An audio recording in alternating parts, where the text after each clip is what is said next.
La verdad en 30 minutos. El Ministerio Exponiendo la Palabra tiene el gusto de presentarles La verdad en 30 minutos. En este tiempo de tinieblas e ignorancias bíblicas, buscamos ser un faro en tu ayuda al cielo. Atento, porque Dios te habla a través de su palabra. La verdad en 30 minutos. Gloria al nombre del Señor, aleluya. Bien, hoy en La verdad en 30 minutos quiero hablar un tema, aclarando la maldición de Malaquía. Así se llama este tema, aclarando la maldición de Malaquía. Es increíble, ¿no? Como sin ningún tipo de descaro, sin ningún tipo de problema, como si fuera lo normal, como si no estuviera mal. La gente se dedica a maldecir a los cristianos y supuestamente son cristianos los que maldicen a los otros cristianos. Eso es terrible, ¿no? Porque lamentablemente estamos en una sociedad donde nosotros tendríamos que tener conocimiento de todas las cosas y no permitir que cualquiera venga y te maldiga por razones que no son bíblicas. Y aún si fuera bíblica no vivimos bajo la ley, por lo tanto tampoco somos malditos. Pero para aclarar este tema vamos a leer los versículos clave donde te usan para maldecirte. Somos benditos en Cristo, pero ellos te maldicen igual.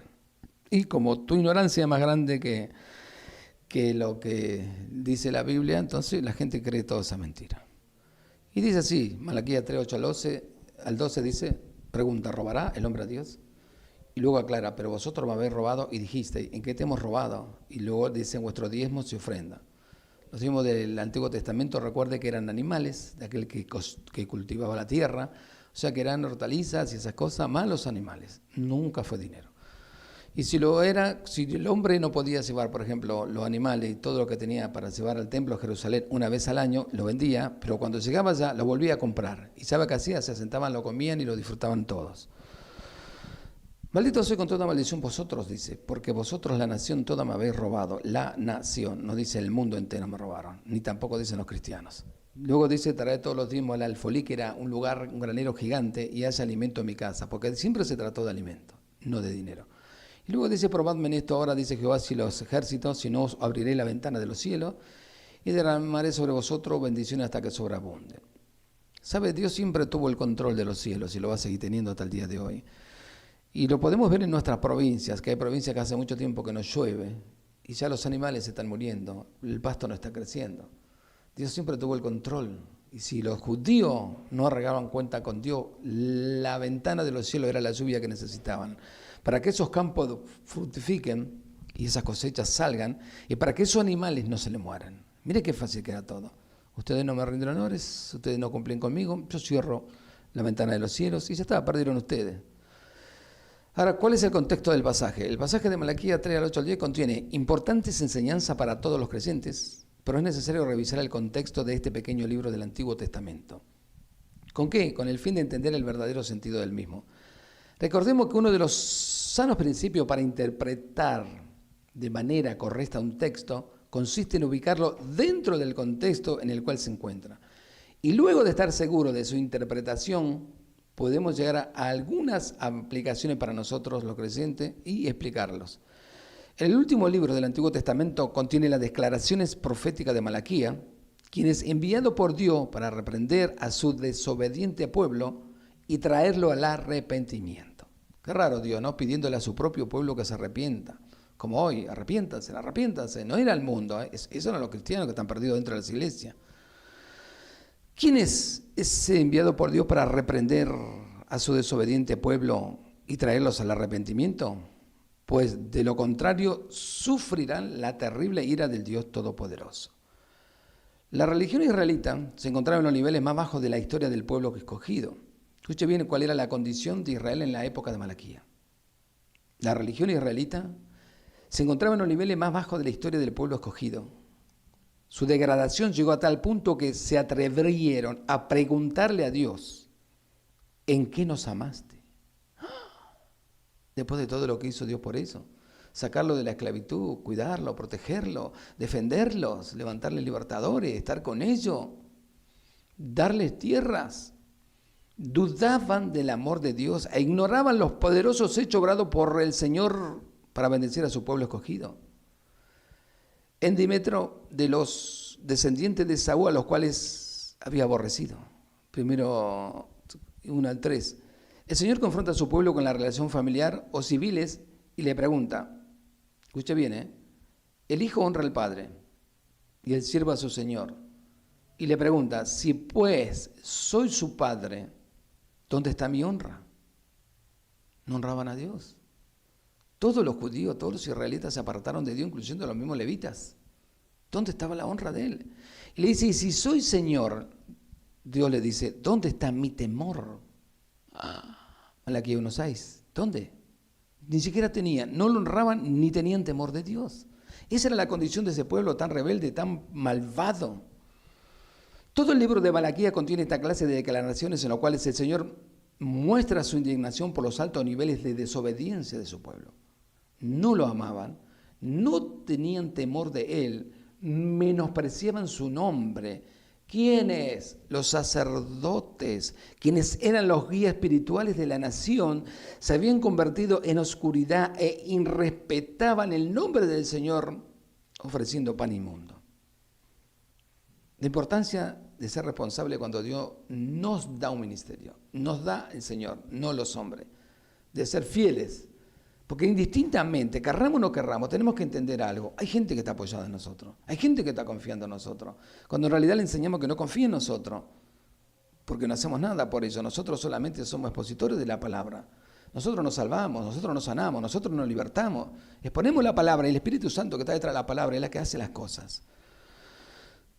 Pero de todas maneras tenemos que cuidar nuestra vida, porque hay mucha gente creciendo en nosotros y creciendo en Cristo a través de nosotros. Ahora bien, el Señor había ordenado que sobre su altar solo se sacrificaran animales perfectos. Pero el pueblo y los sacerdotes escogían los animales enfermos, ciegos, cojos, los que no servían. Y lo ofrecían de manera ofensiva al Señor. Es lógico, si vos le estás dando algo que Dios no te pidió, es ofensivo. Decía, acá tenés esto, esto para vos, ya está, listo. Un desprecio total. Malaquías, Israel.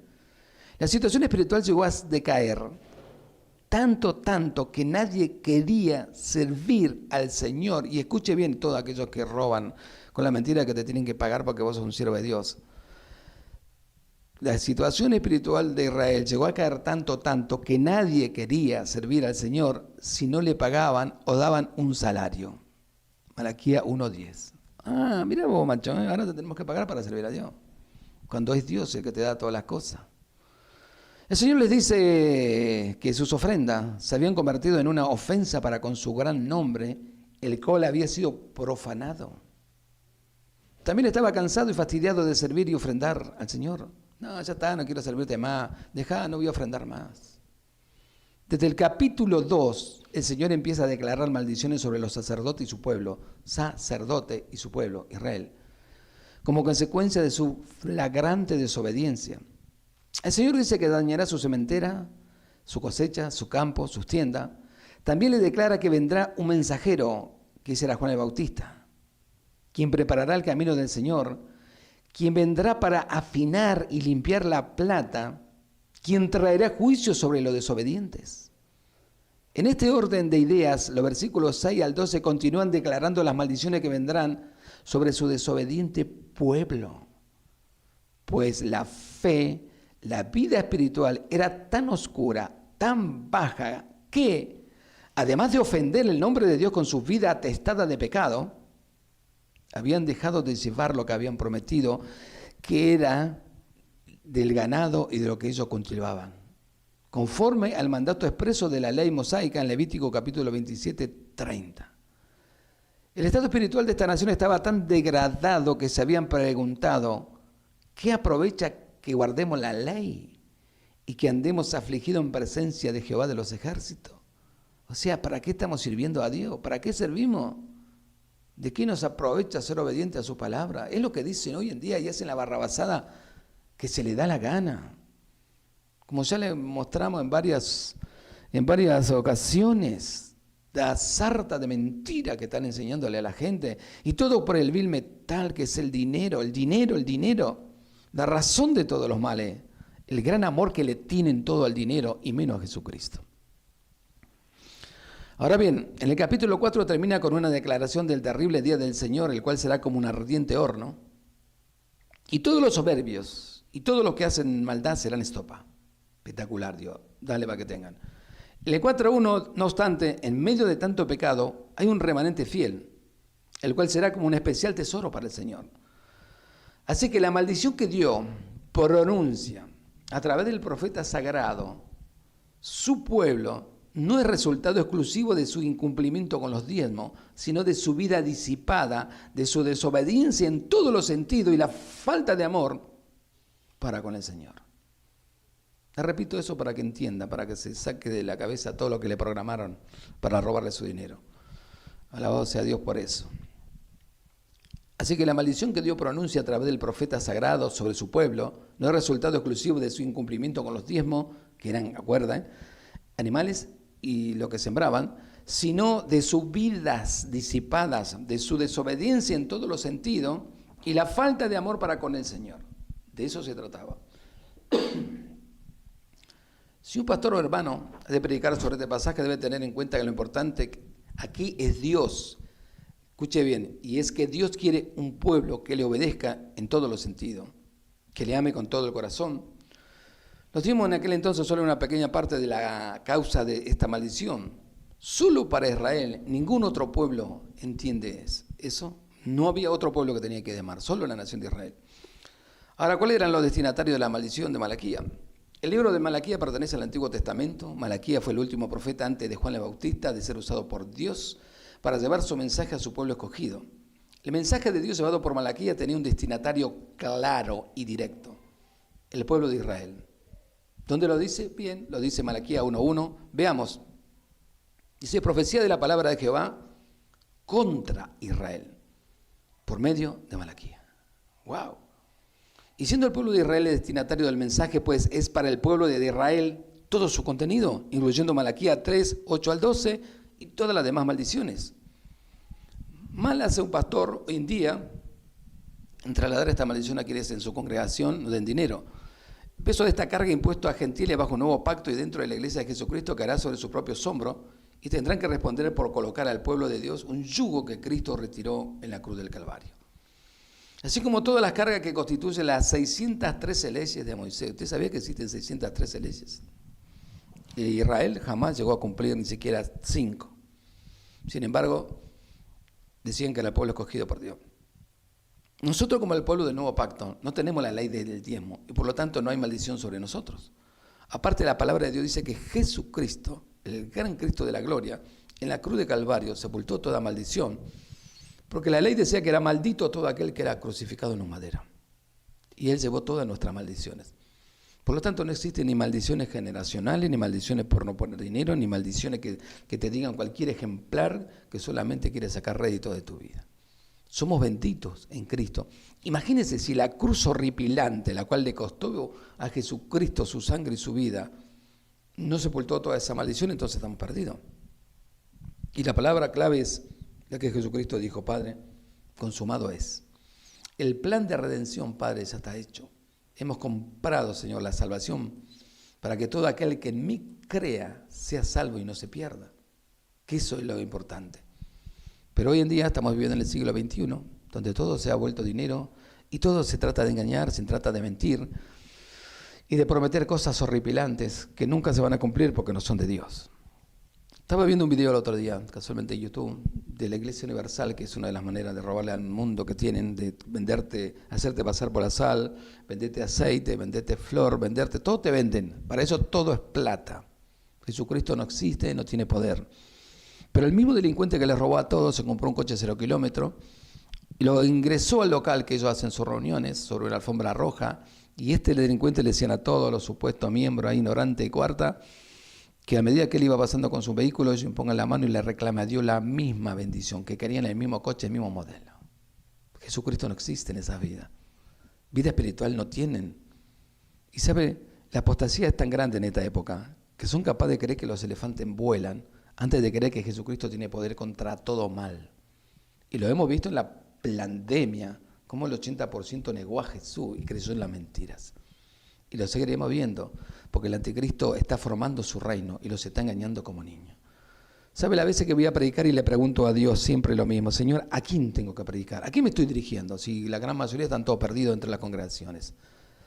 Y Dios me da a entender, pero hay un pequeño rebaño, hay una pequeña manada que nunca se va a vender a las mentiras. Siempre lo hubo y siempre lo va a haber. Bueno, esa gente es la que tienes que hablar, a esa gente tenemos que alimentar, a esa gente la tenemos que cuidar. Porque un día muy pronto la trompeta sonará, los muertos en Cristo resucitarán y los que quedemos seremos arrebatados. Y ahí se acaba todo, porque el anticristo se va a adueñar de todo lo que hay en esta tierra, igual de los que se queden en aquellos días. Entonces eso a uno lo alienta, si sabemos a quién tenemos que estar dirigiéndonos, porque a muchos le entra por acá la palabra de Dios y le sale por acá. Como me dijo el anciano una vez cuando dimos una cátedra sobre la mentira del diezmo. Me dijo el anciano, mirá, a mí no me interesa aprender mucho la Biblia, ni saber tanto como usted sabe, me dice. Predica muy lindo, sí, lo felicito, me dijo, pero yo en mi congregación pego 3 gritos y todos me vienen y me traen la plata ahí y todo lo que yo necesito. Y yo decía, ¿cómo generan ignorantes, no? Porque ninguno de ellos se atreve a leer la Biblia y a confrontar a ese mentiroso. ¿Por qué existen los falsos? Me preguntaron un día, porque se lo permitieron. Siempre tienes que tener en cuenta esto. Cuidado cómo te tratan, porque estás enseñándole a los demás. Cuidado los que toleras, porque estás enseñándole a los demás cómo tratarte. Y si tú toleras que te mientan y te engañen, eso es lo que van a hacer contigo. Así que ya saben, las maldiciones de Malaquía eran solo para una nación llamada Israel. Nosotros somos benditos en Cristo y toda maldición fueron crucificadas en la cruz del Calvario. Operador, todo suyo. Le damos gracias por su tiempo con el ministerio Exponiendo la Palabra. Será hasta el próximo encuentro en La Verdad en 30 minutos. Muchas gracias.